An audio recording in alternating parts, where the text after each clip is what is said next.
Vamos ver a estrutura em 3D, agora que nós sabemos como que ela é construída, como que ela é organizada e como que ela difere a depender dos subgrupos e das espécies minerais. Então vamos lá. A primeira coisa que nós observamos, se nós fizermos a analogia dos Legos, é que nós temos as partes mais importantes de um filosilicato aqui, que são as folhas. A tetraédrica, que eu vou chegar mais perto agora.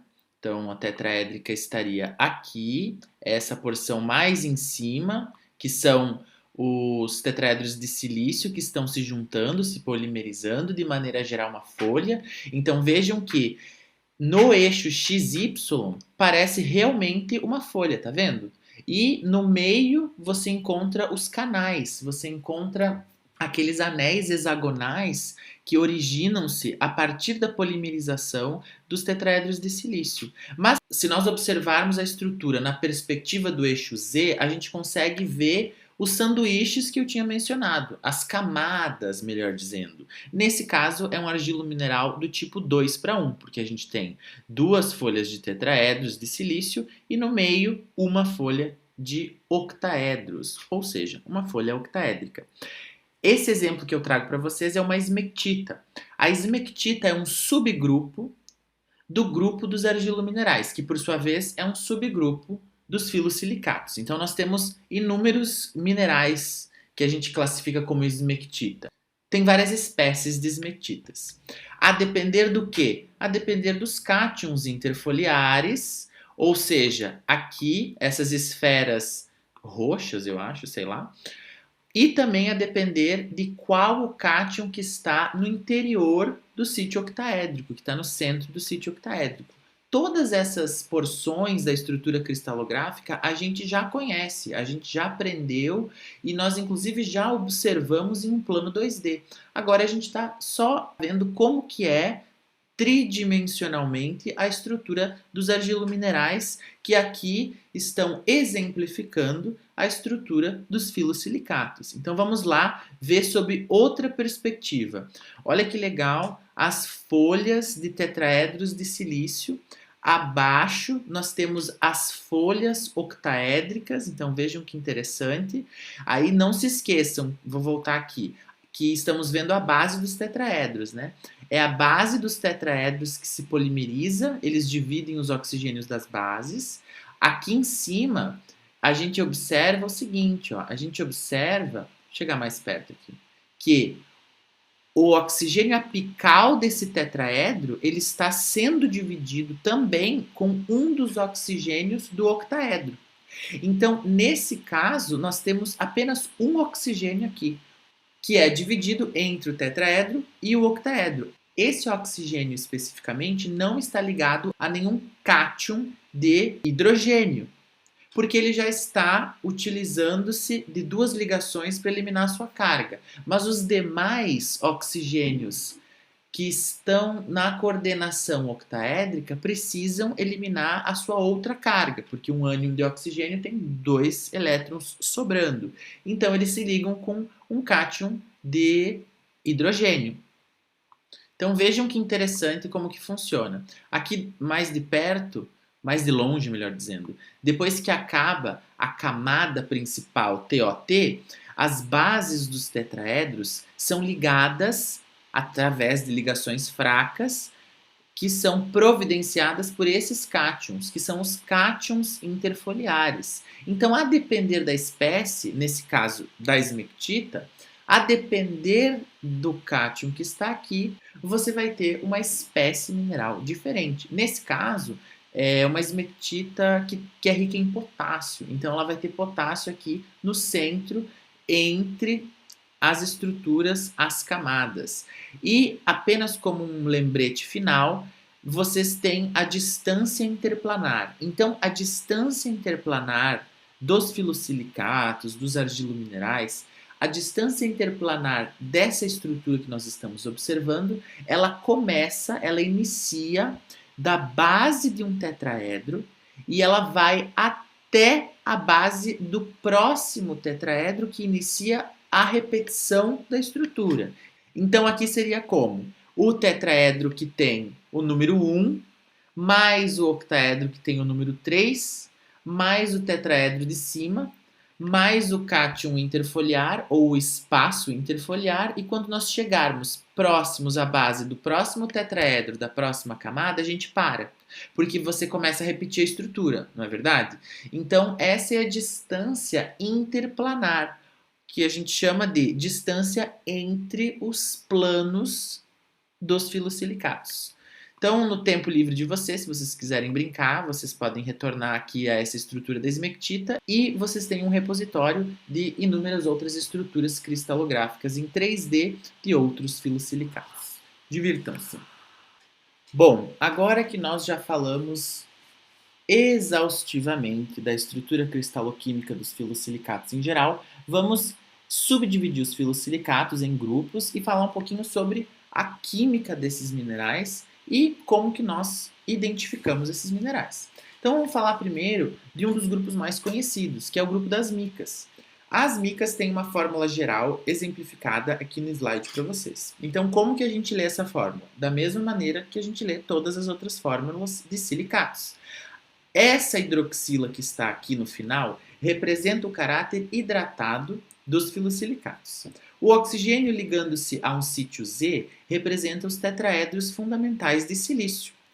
O sítio Y é o sítio octaédrico, representa as folhas octaédricas, o elemento em particular que vai estar lá. E o sítio X, nesse caso, representa os cátions interfoliares. Então, aqui está a chave dessa fórmula química e agora vocês não precisam mais se assustar quando vocês veem a fórmula química de uma biotita, por exemplo. Porque apesar de ser uma fórmula química robusta, digamos assim, vocês sabem pelo menos colocar cada um desses elementos na sua posição cristalográfica respectiva. Outra classificação interessante é que se no sítio Y, que é, nesse caso, os octaedros da folha octaédrica, você tiver cátions trivalentes, você vai ter micas dioctaédricas, porque matematicamente apenas 4 cátions na razão oxigênio cabem nesse sítio. As micas trioctaédricas são aquelas em que você encontra no sítio octaédrico cátions divalentes. Então pensem no magnésio, no ferro 2, por exemplo, porque matematicamente todos os sítios octaédricos conseguem ser ocupados por esses cátions, eletronicamente falando, claro. Aqui nós temos outras divisões das micas. Então veja como se torna simples ler um quadro resumo desses. Vocês têm as micas dioctaédricas e as micas trioctaédricas, caracterizadas por sua estrutura cristaloquímica.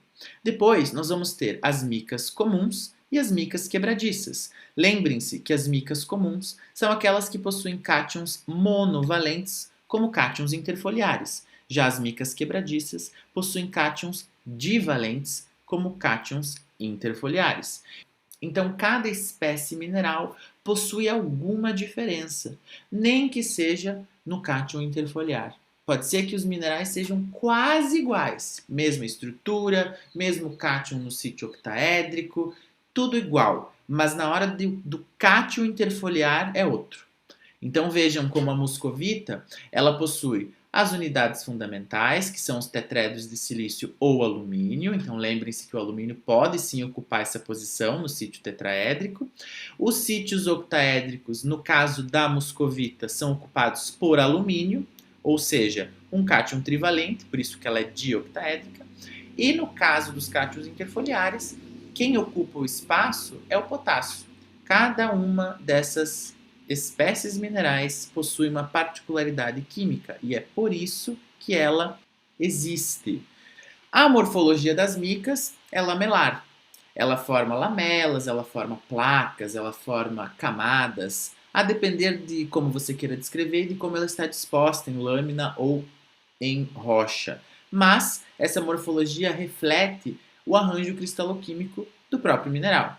A clivagem, como a gente já havia falado, ela é perfeita em uma direção. O plano de clivagem é paralelo à face 001, ou, se vocês preferirem, o plano de clivagem é perpendicular ao eixo C. Nós temos minerais distintos e minerais diversos nesse grupo. Os mais comuns são a muscovita, que nós caracterizamos como mica branca, é uma terminologia mais genérica, porque existem outros tipos de micas que possuem características ópticas semelhantes à muscovita, e a gente só consegue dizer com absoluta certeza que é uma muscovita se nós fizermos uma análise química e descobrirmos que, de fato, esse mineral é rico em potássio, portanto, seria uma muscovita, porque o potássio ocuparia o sítio X, ou seriam os cátions interfoliares, como vocês preferirem. Então, não sabe com certeza, mas acha que é uma muscovita, tem todas as características, chama de mica branca que você não se compromete. Temos a biotita, a flogopita, a lepidolita. Quais são as características gerais das micas? Em lâmina, elas têm uma birrefringência alta e, por consequência, uma cor de interferência forte. Então, vocês vão ver lá cores bem esdrúxulas, a gente vai ver depois. O sinal óptico tende a ser negativo, em sua grande maioria, e o ângulo de extinção é muito pequeno. Existem situações, inclusive, em que o ângulo de extinção vai ser até reto, mas a gente classifica as micas como tendo um ângulo de extinção muito pequeno, até cerca de 5 graus, eu acredito. Vamos ver mais estruturas químicas e cristaloquímicas. Não vou me deter muito nesse slide, porque agora vocês conseguem fazer um exercício de identificar todas as pecinhas do Lego que compõem a estrutura cristaloquímica da biotita, graças a todo o conhecimento que vocês adquiriram até aqui. Mas essa é a estrutura e esses são os elementos que são passíveis de estar dentro da estrutura cristaloquímica da biotita. Qual que é a composição teórica da biotita? Bom, teoricamente, ela é hidratada, então tem hidroxilas. No seu sítio tetraédrico pode entrar tanto silício quanto alumínio. No seu sítio octaédrico vai entrar cátions divalentes, então ela é uma mica trioctaédrica, porque tem cátions divalentes. Então você tem aqui magnésio e ferro 2 e o seu cátion interfoliar, teoricamente, é o potássio. Mas essa é uma composição teórica. Podem existir biotitas com as mais variadas composições químicas. Então não se assustem quando vocês verem fórmulas enormes, porque agora vocês sabem que pelo menos vocês conseguem colocar cada elemento em sua posição respectiva na estrutura da biotita. Existem substituições frequentes, por isso que existe uma mudança muito grande nas composições químicas. Pode existir troca de ferro e magnésio por alumínio e ferro 3. Então vejam que os sítios octaédricos eles podem mudar suas características em função das mudanças catiônicas, das substituições químicas que ocorrem no interior da estrutura da biotita. Pode entrar titânio? Pode, até nos sítios octaédricos. O silício e o alumínio podem ser trocados ou combinados em sítios tetraédricos? Pode. As lacunas interfoliares, os sítios interfoliares, ou então os cátions interfoliares, não são apenas o potássio, pode ter sódio lá no meio também. Então existe aí uma infinidade de elementos que podem entrar na composição da biotita. E aqui está o grupo das micas. Então veja que nós conseguimos fazer uma análise óptica de apenas 2 micas ou até 3 a gente pode considerar, se a gente considerar a flogopita separada da biotita.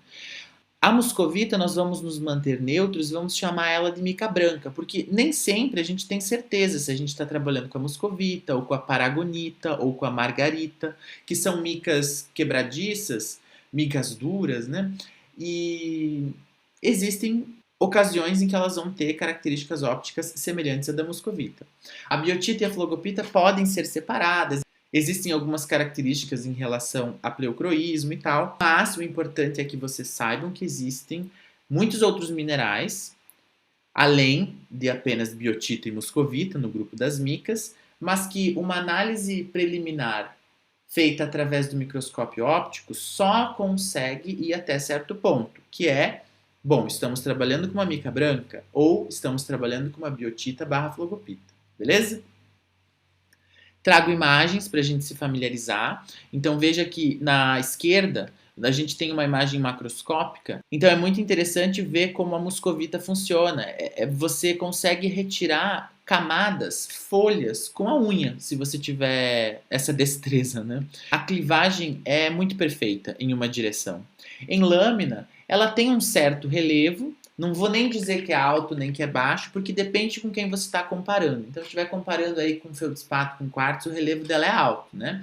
Mas a característica principal da mica branca é que ela é incolor em nicóis paralelos e tem uma birrefringência e cores de interferência altas. Então, olha que interessante, em nicóis cruzados, obviamente. Então, olha que interessante aí as diferenças marcantes desse tipo de mineral com os outros que a gente já viu ao longo dos outros módulos. Outras imagens da mica branca, então olha que interessante, nesse caso a gente sabe que é uma moscovita, mas foram feitas análises aí subsequentes para identificá-la. Notem em nicóis paralelos a perfeição das clivagens. E uma dica que eu dou para vocês, muitas pessoas se confundem, como que eu vou diferenciar um filosilicato de uma seção longitudinal de um inosilicato? Bom, existem inúmeras diferenças, né? Mas uma delas que eu sempre me apegava é o fato de que a distância entre as clivagens dos filosilicatos tende a ser menor do que a distância entre as clivagens dos inosilicatos em uma seção longitudinal. O que eu quero dizer com isso? Os planos de clivagens nas micas, nos filosilicatos, tendem a ser mais perto um do outro. Já os planos de clivagens nos inosilicatos tendem a ser levemente mais afastados. Mas, de qualquer maneira, a clivagem da biotita, a clivagem das micas em geral, melhor dizendo, é perfeita, é muito boa, muito fácil de ser observada. Nos inosilicatos, ela é boa, ela não é tão maravilhosa assim, né? Então vejam que maravilhoso que é o grande jogo de cores de interferência que a gente tem, vários tons, várias intensidades. É muito interessante observar, fazer esse tipo de análise em microscopia e facilmente a gente consegue identificar um membro do grupo das micas. Outras imagens aí para vocês observarem com calma. Eu acho interessante essa imagem aqui da direita, a gente consegue observar com clareza a diferença de relevo entre os minerais. Então a gente tem aí uma paragênese composta por mica branca, moscovita, quartzo e plagioclásio, para não dizer todos, né? Mas esses aí são os principais que a gente consegue observar a marcante diferença de relevo, por exemplo. E, como sempre, a clivagem perfeita. Aqui eu faço um adendo, porque agora nós temos condições de entender a famigerada sericita, né? A gente descrevia em módulos passados um processo de alteração muito comum no grupo dos feldspatos / plagioclásios, que é a sericita, a sericitização. Então, a primeira regra é: você não consegue criar um produto se você não tiver os materiais necessários para fazê-lo. Então veja que nas equações abaixo aqui da tela, a gente nem precisa saber o que é. A gente precisa entender que a equação ela caminha para um produto que tem as mesmas porções do que tinha antes. Então, assim, tinha sódio lá na frente, o sódio vai ter que aparecer em algum lugar. Tinha silício lá na frente, vai ter que aparecer em algum lugar. Não existe mágica. Então, nós temos aqui uma espécie de mineral que é colocado em contato com um meio ácido, vai gerar outro tipo de mineral. Notem que o mineral primário não era hidratado, o segundo agora é, o produto é hidratado. Sobrou silício no sistema, então vai sobrar muito silício, ele se junta, forma o quê? Quartzo, né? Só o silício, dióxido de silício é quartzo. E o sódio vai embora como um subproduto de lixiviação. Nós temos a outra equação aqui para vocês trabalharem, é um feldspato potássico, então vejam como funciona de maneira muito semelhante que a equação acima. Então, o que é a sericita? O que é a sericitização? É um processo de alteração que vai mexer com a composição química de um determinado mineral e vai dar origem a outro mineral. Então, a sericita nada mais é do que uma mica branca muito fina, de granulação muito fina. É tão fina a granulação que quando nós cruzamos os nicóis, ou então quando a gente observa em nicóis paralelos mesmo, a gente identifica um aspecto turvo na lâmina e no cristal. Mas na verdade são milhões, bilhões e trilhões de pequenos cristais que foram gerados por meio de um processo de alteração do cristal primário. Então, assim, tradicionalmente, os feldspatos potássicos, eles são mais suscetíveis a esse tipo de procedimento, né? Esse tipo de processo de alteração, porque ele vai gerar sericita, porque a sericita é uma mica branca muito fina, e você precisa de potássio para gerar uma mica branca do tipo muscovita. E onde nós temos potássio? No feldspato potássico. Exclusivamente? Não, mas é mais comum acontecer no feldspato potássico. Então agora vocês já sabem que quando vocês estão descrevendo um feldspato que tem um aspecto turvo, que está alterado, que as partes sãs do cristal têm uma cor de interferência cinza de primeira ordem e as partes alteradas têm uma cor de interferência mais alta, muitas vezes é difícil de identificar, mas a gente vê que é mais alta. A gente pode classificar agora essa sericita como nada mais do que uma mica branca muito, muito fina. Por quê? Porque ela é gerada de maneira secundária, né? É um processo de alteração, então ela é secundária, a partir da composição química de um feldspato. Então, olha que interessante, agora nós temos condições de fazer essa análise óptica, essa análise visual e traduzir essa análise para uma situação química, para um contexto físico-químico. Aqui é a biotita, então vejam que interessante, os cristais de biotita têm uma clivagem perfeita, também se descolam como se fossem folhas.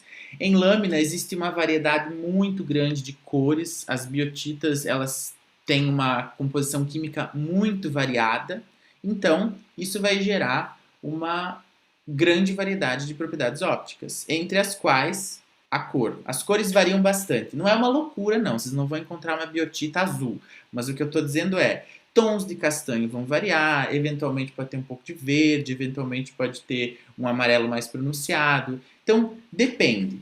Mas assim, a gente tem condições totais de classificar a biotita como tal, porque a biotita tem outras características, não apenas a cor.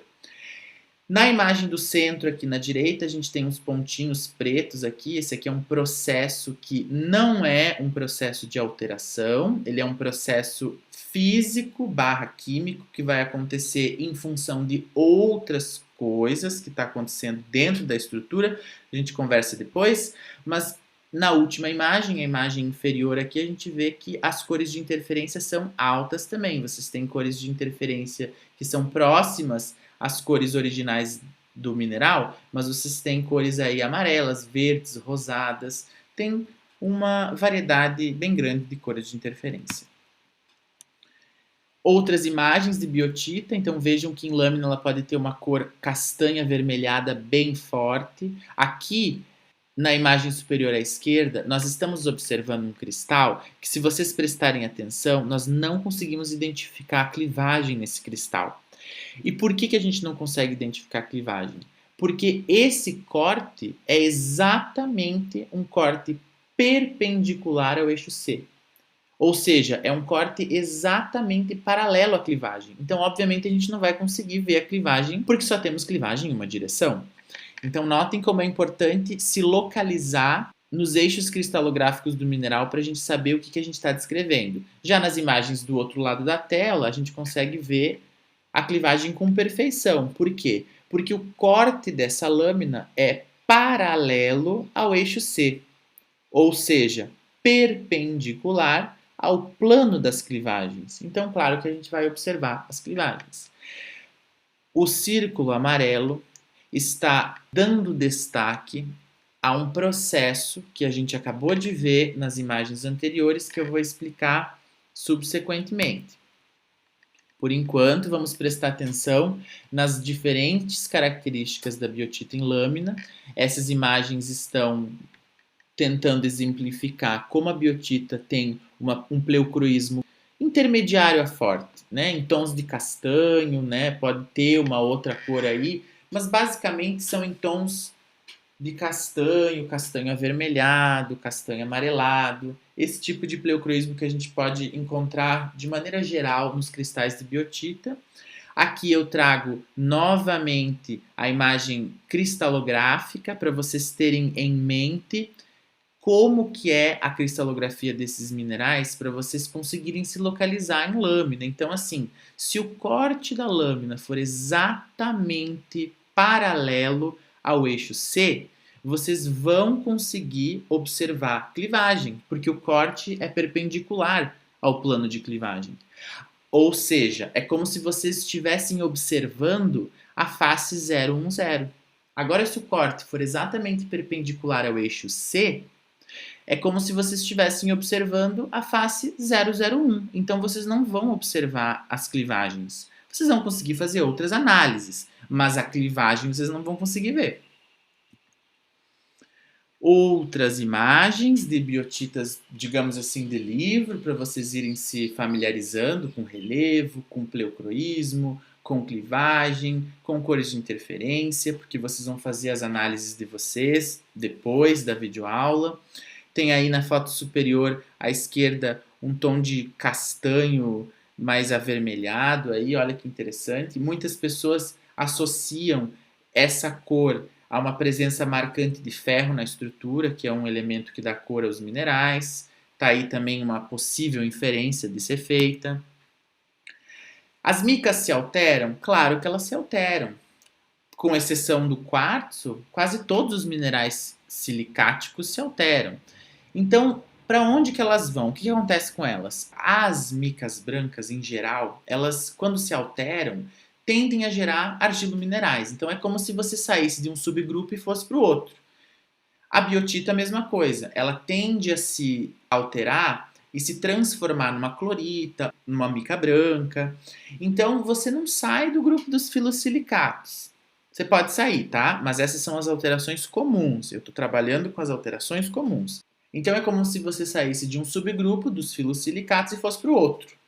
Mas são alterações muito comuns e são alterações que por muitas vezes são facilmente reconhecidas. E agora chegou aquele processo que eu mencionei nas imagens passadas, aquela elipse que estava em amarelo destacando um ponto escuro na biotita, que é um processo que a gente chama de metamictização.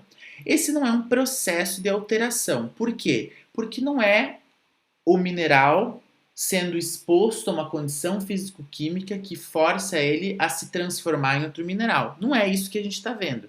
A gente está vendo um processo de radiação. Como inclusão, é muito comum nos cristais de biotita, cristais de zircão. O zircão é um mineral que em sua estrutura tem muitos elementos radioativos. Os processos de decaimento radioativo geram, com o passar dos milhões e milhões de anos, raios que vão afetar a estrutura, a cristaloquímica da biotita. Então, o que nós estamos vendo, aquele halo pleocróico que a gente vê, ou aquele ponto extremamente escuro na biotita, muitas vezes, é como se fosse uma cicatriz no mineral. Porque ele tinha uma inclusão, esse mineral tem, na verdade, uma inclusão de um mineral que possui na sua estrutura elementos radioativos que, ao decair, gera raios, gera partículas radioativas que vão acabar parcialmente destruindo a estrutura nas adjacências dessa inclusão.